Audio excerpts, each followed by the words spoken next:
तो हम लोग यहाँ देख रहे थे कि मेटल फ्लोराइड है, फर्स्ट ग्रुप एलिमेंट्स का जो फ्लोराइड्स है ना, जैसे sodium fluoride, potassium fluoride, rubidium fluoride, caesium fluoride. तो अगर हम लोग MF की जगह Na सोडियम फ्लोराइड रखें तो क्या होगा बताओ? तो यहाँ पर क्या हो जाएगा बताओ? Na और XCF7 हो जाएगा, इसका प्लस और इसका माइनस। इसी तरह से यहाँ पर K प्लस XCF7 माइनस हो जाएगा, इस तरह से। लेकिन इंपॉर्टेंट यह है भाई कि अगर ये NaF देखने में तो एक जैसा लग रहा है, लेकिन अगर NaF, KF, RbF, CgM का फ्लोराइड की जगह पर अगर हम लोग हाइड्रोजन फ्लोराइड रख देते हैं तो क्या यह इसी तरह से काम करेगा? क्या यह फ्लोराइड डोनर है? तो इन सबों में तो यहाँ पर ये क्या फ्लोराइड एक्सेप्टर का काम कर रहा था, फ्लोराइड को क्या कर रहा था जी? एक्सेप्ट कर रहा था XCF5, जबकि यहाँ पर फ्लोराइड को यह कैसा क्या करेगा? डोनर करेगा। तो जब भी यह डोनर का काम करता है तो कटायन बनाता है ना, मतलब फ्लोराइड देगा तो यहाँ पर HF2 बन जाएगा। क्या बनेगा? HF2 minus. और HF2 माइनस ये क्यों होगा? Due to hydrogen. देखिए HF तो था ही, आप लोगों को याद होगा। HF को हम लोग कैसे लिख सकते हैं? HF। और F माइनस को ऐसे लिख सकते हैं, यहाँ partial negative partial positive, highly polarised covalent bond है। यह हाइड्रोजन फ्लोरीन के साथ जुड़ा हुआ है, तो आप लोगों को याद होगा कि यह क्या बनाएगा बताओ? हाइड्रोजन बॉन्ड बनाएगा। तो इस वजह से यह एक स्टेबल आयन बनेगा। HF2 माइनस काफी इंपॉर्टेंट है, VBI है, मेडिकल के लिए, इंजीनियरिंग के लिए, सबके लिए इंपॉर्टेंट है। वहां पर आप लोग ध्यान दीजिएगा और देख लीजिए कि XCF2 क्या कर रहा था? XCF2 सिर्फ फ्लोराइड डोनेशन का काम कर रहा था, कटायन बना रहा था, जबकि XCF6 क्या कर रहा है? यह डोनर फ्लोराइड डोनेट भी कर रहा है, फ्लोराइड एक्सेप्ट भी कर रहा है। प्रश्न उठता है कि फ्लोराइड डोनेशन कब कर रहा है? जब इसके साथ कोई फ्लोराइड एक्सेप्टर आ रहा है, जैसे PF5, ASF5, SBF5 या कोई दूसरा भी हो सकता है। लेकिन यही चीज XCF4 के साथ भी है। तो XCF4 और XCF6 जो है वह फ्लोराइड डोनर के साथ साथ, मतलब ये कटायन तो बनाएगा जब भी फ्लोराइड, ध्यान दो, जब यह फ्लोराइड डोनेशन का काम करेगा तो यह लुईस एसिड का काम करेगा। जब भी यह फ्लोराइड डोनेशन का काम करेगा तो यह लुईस एसिड का काम करेगा। और जब यह फ्लोराइड डोनेशन का जब काम करेगा तो लुईस बेस का काम करेगा और यह कटायन बनाएगा। लेकिन यह फ्लोराइड एक्सेप्टेशन का भी काम कर सकता है जब इसके साथ फ्लोराइड हो, किसका? फर्स्ट ग्रुप एलिमेंट का फ्लोराइड हो। और फर्स्ट ग्रुप का एलिमेंट का फ्लोराइड जो होगा वह कौन होगा? जैसे NaF होगा, KF होगा, RbF होगा, सीजियम फ्लोराइड होगा, और इन सबों के साथ ये फ्लोराइड एक्सेप्टर का काम करेगा। और जब भी XCF6 या XCF4 फ्लोराइड एक्सेप्टर का काम करेगा तो वह एनायन का फॉर्मेशन करेगा। ध्यान देना, एनायन का फॉर्मेशन करेगा और एक्ट एज लुईस एसिड, और यहाँ पर यह लुईस एसिड का काम करेगा, जबकि HF के साथ यह लुईस बेस का काम करेगा। तो ध्यान रहे, ये सब बात काफी इंपॉर्टेंट है। इतना ही नहीं, यह हाइड्रोजन से भी रिएक्शन करता है ना। XCF2 है ना, reaction with hydrogen with H2 क्या कर लेगा? इसके साथ H2 का रिएक्शन। देखो भाई, ये तो जेनन में, अब तुम XCF2 लो, XCF4 लो या XCF6 लो, इसमें से तुम कोई भी लो, ये सब अपने आप को जेनन में कन्वर्ट कर लेगा। किसमें कन्वर्ट कर लेगा? जेनन में। और क्या बनाएगा? HF बनाएगा। तो ये बात ध्यान रहे कि रिएक्शन विथ H2 के बाद क्या मिलता है जी? XC is obtained along with HF। तो हम लोगों को ध्यान देना है कि अगर XCF2 होगा तो कितने HF मिलेंगे? बताओ, 2 HF मिलेंगे। अगर XCF4 होगा तो कितना HF मिलेगा? 4 HF मिलेगा। क्यों? 4 फ्लोराइड है। बताओ यहां प्रेडिक्ट करो, यहां पर कितने फ्लोराइड मिले? HF मिलेगा। बताओ 6 है तो 6 HF मिलने वाला है। और ये सभी के सभी जेनर में कन्वर्ट हो जाएंगे। मतलब यहां पर 2 HF बनाना है तो 1 H2 जरूरी है। यहां पर 4 HF मतलब 2 H2 से रिएक्शन होगा, और यहां पर 3 H2 से रिएक्शन होगा। याद हो गया? तो यहां पर रिएक्शन, अच्छा यहां पर ये सब अपने हायर ऑक्सीडेशन स्टेट से लोअर ऑक्सीडेशन स्टेट में जा रहे हैं, जबकि यह 0 से +1 में जा रहा है। इन सबों में ये सभी के सभी कैसे काम कर रहे हैं? तो ऑक्सीडाइजिंग एजेंट कैसे काम कर रहे हैं जी बोलो? OA लिख दें। OA का मतलब क्या हो जाएगा? Oxidising agent. तो हाइड्रोजन से जब रिएक्शन कराओगे तो यह कैसे काम करेगा? ऑक्सीडाइजिंग एजेंट का काम करेगा।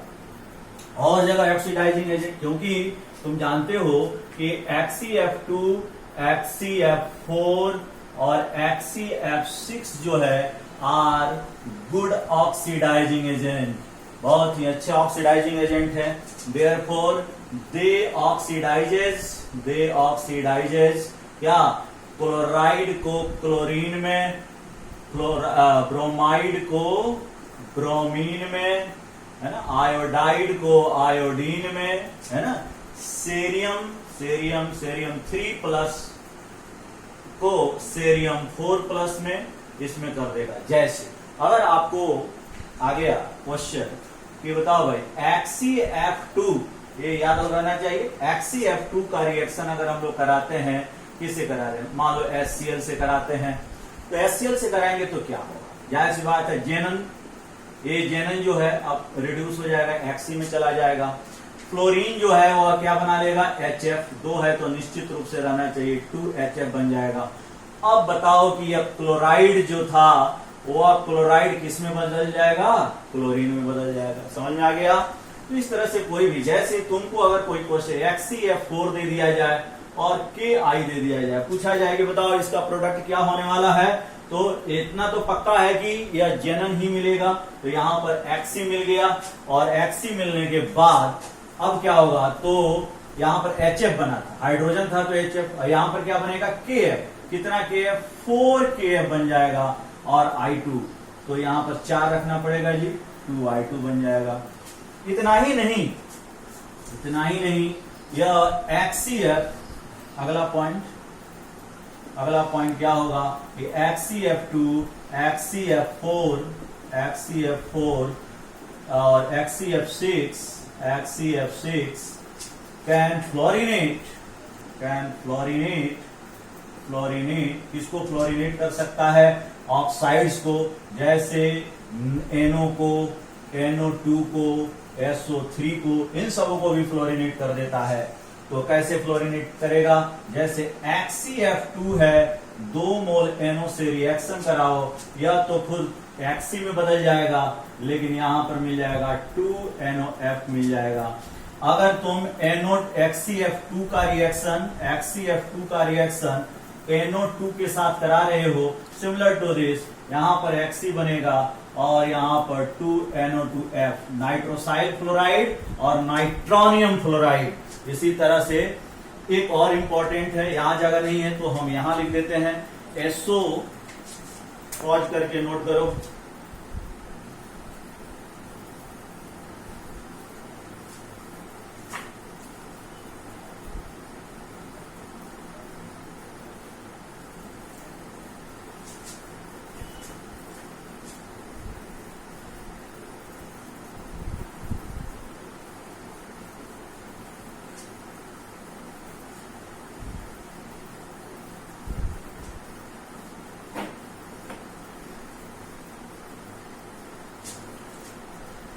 अगर ये SO2 से रिएक्शन करा दिया जाए तो क्या होगा, है ना, या SO3 से करा दिया जाए, SO3 HCF2 का रिएक्शन अगर हो, 2 मोल, यहां पर डाइमराइजेशन हो जाता है और यह H2O6F2 बन जाएगा और निकल जाएगा क्या बताओ? जेनन। तो यहां पर यह बन गया। इसी तरह से these fluorides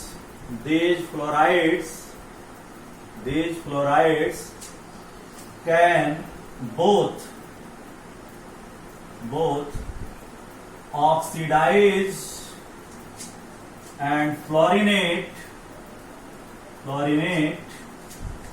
organic compounds। जैसे अगर तुम बेंजीन लेते हो और बेंजीन को HCF2 के साथ रिएक्शन कराओगे क्या बनेगा, या एक हाइड्रोजन को रिप्लेस कर देगा, मतलब फ्लोरोबेंजीन बन जाएगा। साथ ही साथ यहाँ पर क्या बनेगा जी बताओ, HF बन जाएगा। क्या बनेगा, HF, और जेनन तो निकलेगा ही। ठीक है, अब यहां ध्यान देने वाली बात है कि एक्सी कंप्लीट हो गया। इसके अलावा अगर तुम ले लेते हो CH2 डबल बॉन्ड CH2 और यहाँ पर HCF2 ले लेते हो, तो यहाँ पर क्या होगा भाई, यह जेनन निकल जाएगा और दोनों का दोनों फ्लोरीन, एक पाई बॉन्ड टूटेगा, एक फ्लोरीन यहाँ एक फ्लोरीन यहाँ, मतलब एक पाई बॉन्ड तोड़ दो, टूट गया जी। यहाँ डबल बॉन्ड था, सिंगल बॉन्ड हो गया, टूट गया। और इस पाई बॉन्ड के बदले में 2 सिग्मा बॉन्ड, यहाँ पर फ्लोरीन यहाँ पर फ्लोरीन बन जाएगा। तो इस तरह से यह डाइफ्लोरो कंपाउंड बन गया, है ना। तो इसके अलावा और भी बहुत सारे रिएक्शन हैं, खास करके कुछ रिएक्शन, कुछ स्पेसिफिक रिएक्शन है जहां पर ऑर्गेनिक पार्ट को तो नहीं करता है, लेकिन इनऑर्गेनिक जो पार्ट है उनको ऑक्सीडाइज है। जैसे अगर CH3I का रिएक्शन HCF2 से करा दोगे, क्या बनेगा, तो यह अटैक नहीं करेगा। This does not attack on, कहा जी बोलो, CH3, है ना। तो CH3 पर अटैक, जो भी इसका फ्लोराइड का अटैक होगा आयोडीन पर, और यह कंपाउंड बनेगा CH3IF2, मतलब ओनली हेटेरोएटम। ये आयोडीन यहां पर क्या है जी, हेटेरोएटम है। Only heteroatom atoms are oxidised and fluorinated, oxidised and fluorinated. Okay, इसी तरह से अगर आपको रिएक्शन दे दिया जाएगा C6H5I और यहां पर HCF2 दिया जाए, तो क्या होगा, सिमिलर टू दिस। ये ऑर्गेनिक पार्ट पर कुछ नहीं होगा, इन हेटेरोएटम यहाँ पर IF2 बन जाएगा, क्लियर है, और साथ में निकल जाएगा जेनन, इन दोनों में जेनन ऐसे निकलेगा। इसी तरह का रिएक्शन यहां पर हो सकता है कि C6H5 होल ट्वाइस सल्फर है और यहां पर HCF2 डाल दिया गया, थोड़ा हीट किया गया, हालांकि सब लो टेम्परेचर पर ही काम होता है ये सब। तो बताओ C6H5 होल ट्वाइस और SF2 बन जाएगा और साथ में क्या निकल जाएगा, जेनन निकल जाएगा। तो ये सारा रिएक्शन आप लोग देख लिए कि यह कितना अच्छा ऑक्सीडाइजिंग एजेंट है और कितना अच्छा फ्लोरिनेटिंग एजेंट है। पॉज करके आप लोग इसको नोट करें।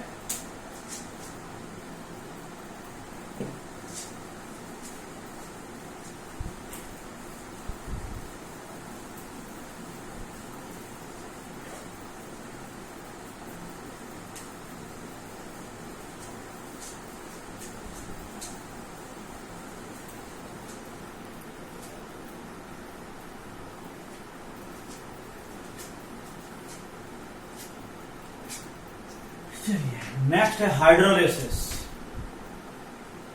Hydrolysis of HCF2, HCF4, HCF6, इसका हाइड्रोलाइसिस है। पहले हम लोग कंप्लीट हाइड्रोलाइसिस, ये दो तरह का हो सकता है जी।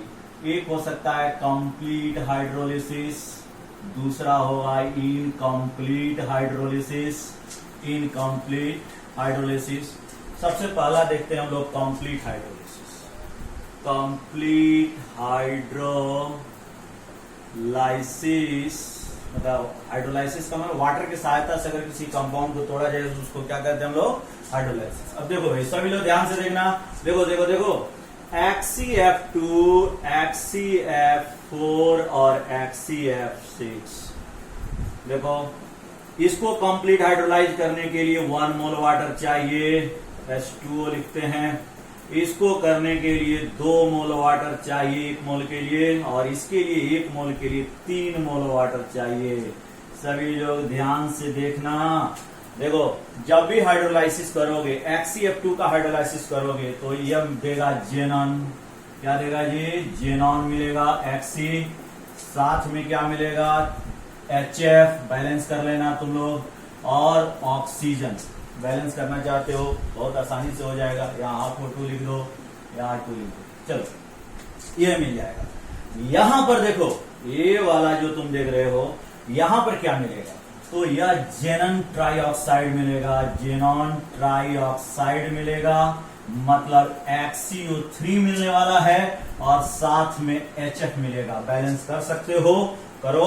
6 है तो यहां पर 6 HF चाहिए, बैलेंस हो गया।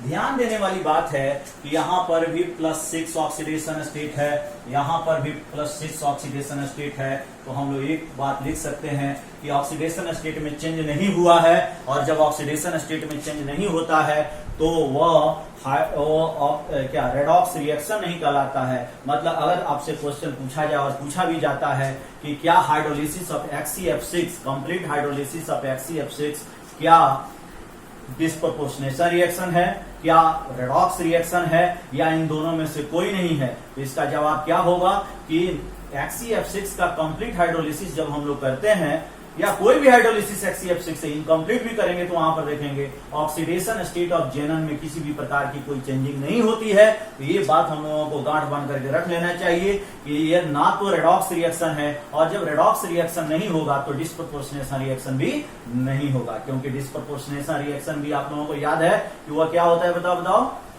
वह भी एक रेडॉक्स रिएक्शन होता है। तो यह एक रेडॉक्स रिएक्शन नहीं है, तो हम लोग क्या लिखेंगे, this is not a redox reaction. एक नॉर्मल रिएक्शन तो है लेकिन रेडॉक्स रिएक्शन नहीं है। अच्छा, इसमें क्या ऑक्सीजन मिलेगा, क्या ऑक्सीजन मिलेगा, तो नहीं मिलेगा, यहां पर ऑक्सीजन नहीं मिलेगा। देख भाई, हमने पहला लिखा, तीसरा लिखा, लेकिन दूसरा नहीं लिखा। क्यों नहीं लिखा, क्योंकि इन दोनों का मिक्सचर इसमें मिलेगा। मतलब इसमें मिलेगा जेनॉन, इसमें मिलेगा जेनॉन ट्राइऑक्साइड, और क्या मिलेगा, इसमें मिलेगा HF, इसमें मिलेगा ऑक्सीजन गैस। और ये जो सेकेंड नंबर का है, ये दोनों के दोनों रेडॉक्स रिएक्शन होंगे। अब इसमें भी एक बात है कि यह रेडॉक्स में भी एक स्पेशलाइज होगा, ये डिस्प्रपोर्शनेशन रिएक्शन होगा। डिस्प्रपोर्शनेशन ऑटो रेडॉक्स रिएक्शन, कौन वाला, सेकेंड, ध्यान रखना, सेकेंड वाला, जबकि ये तो रेडॉक्स रिएक्शन भी नहीं है। तो यह थर्ड वाला रेडॉक्स रिएक्शन नहीं है, जबकि फर्स्ट वाला रेडॉक्स रिएक्शन तो है, लेकिन सेकेंड वाला जो है वह रेडॉक्स रिएक्शन के साथ साथ डिस्प्रपोर्शनेशन रिएक्शन है, ऑटो रेडॉक्स रिएक्शन है। ऐसा हम क्यों कर रहे हैं, ध्यान देने वाली बात है। यहां पर ऑक्सीडेशन नंबर +4 है, लेकिन जैसे ही तुम जेनॉन लिखोगे, जेनन XE लिखोगे, इस XE पर ऑक्सीडेशन स्टेट क्या होगा, 0 हो जाएगा। मतलब +4 से यहां पर 0 हो गया, रिडक्शन हो गया। यहाँ XCO3 लिखोगे तो +6 हो जाएगा। तो +4 से 0 हो रहा है रिडक्शन, +4 से +6 हो गया ऑक्सीडेशन। मतलब क्या हुआ कि एक ही एलिमेंट जेनन का ऑक्सीडेशन भी हो रहा है और रिडक्शन भी हो रहा है। तो जब भी किसी रेडॉक्स रिएक्शन में सेम एलिमेंट का ऑक्सीडेशन भी हो और रिडक्शन भी हो, तो उसको हम लोग क्या बोलते हैं, ऑटो रेडॉक्स रिएक्शन बोलते हैं, या फिर उसको डिस्प्रपोर्शनेशन रिएक्शन करते हैं। तो जब भी हम लोग कंप्लीट हाइड्रोलिसिस XCF4 का करेंगे तो ये क्या देगा, बताओ, बोलो, यह डिस्प्रपोर्शनेशन रिएक्शन देगा। तो कई क्वेश्चन बन गए। पहला क्वेश्चन तो यह हो जाएगा, क्या तीनों रेडॉक्स हैं, नहीं। ऊपर वाला 2 रेडॉक्स है, तीसरा रेडॉक्स नहीं है। क्या XCF6 का हाइड्रोलिसिस करने पर रेडॉक्स रिएक्शन होता है, बिल्कुल नहीं होता है। क्या XCF2 और XCF4 का हाइड्रोलिसिस करने पर रेडॉक्स रिएक्शन होता है, बिल्कुल, यह दोनों के दोनों रेडॉक्स रिएक्शन है। क्या hydrolysis of XCF2 disproportionation reaction है, बिल्कुल नहीं। रेडॉक्स तो है लेकिन वह डिस्प्रपोर्शनेशन नहीं है। लेकिन क्या XCF4 का हाइड्रोलिसिस डिस्प्रपोर्शनेशन रिएक्शन है, यस, डिस्प्रपोर्शनेशन रिएक्शन है, क्योंकि जेनन का ही ऑक्सीडेशन हो रहा है और जेनन का ही रिडक्शन हो रहा है। इस वजह से यह क्या होगा, डिस्प्रपोर्शनेशन रिएक्शन होगा। इंपॉर्टेंट है, इसको याद रखना। अब हम लोग आगे बढ़ते हैं।